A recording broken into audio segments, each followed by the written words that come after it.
A big, strong man was sitting next to my mother on our green and white webbed aluminum glider. Magically, he had fixed my bicycle. This big man's name was Bert Cole, and he was a veteran of World War II. I jumped into his lap. My mother married him soon afterward.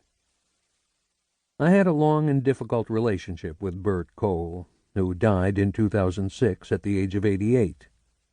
Despite our struggles, I helped care for him at the end. I remember sitting one night in room 452 of the regional hospital in Venice, Florida, watching him breathe as the clock silently witnessed our last time together, quieter and more serene than any before. That night I slept on a sofa in his room. I was determined that my second father would not disappear like my first, without my being there. The next morning, when my siblings and my mother arrived for the day's death watch, Bert's eyes were closed. His head hung to the left of the pillow, his slack mouth wide open, the look of the dying. No more use for the false teeth or glasses waiting on the nightstand. No more beeping from heart monitors or sounds of air whistling through breathing tubes. Only gurgling lungs and long, irregular breaths disturbed the silence. As we watched over him, Bert suddenly woke up with a start, eyes wide as saucers.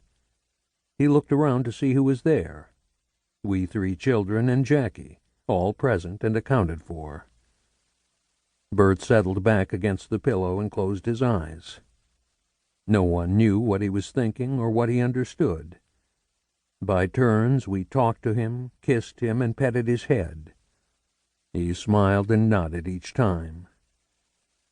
We contacted as many grandchildren as we could and held the phone up to his ear as each one spoke to him. He gestured and spoke toothlessly back. When my sister's daughter Sarah spoke to him, he virtually shouted with joy, waving with his cold, bloated left hand.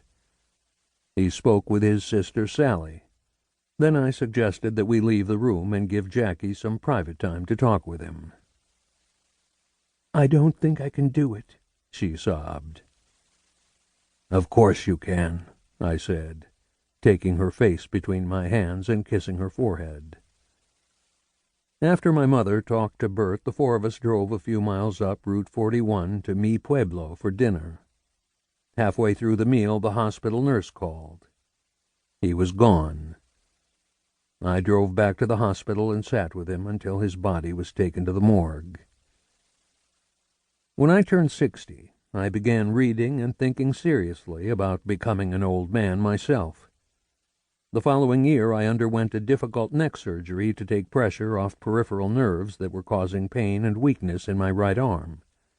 I began to read scholarly work about men and old age, memoirs and essays by old men, in particular Cicero, Malcolm Cowley, Donald Hall, and Roger Angell, and the fiction of Philip Roth, especially his slim novel Everyman.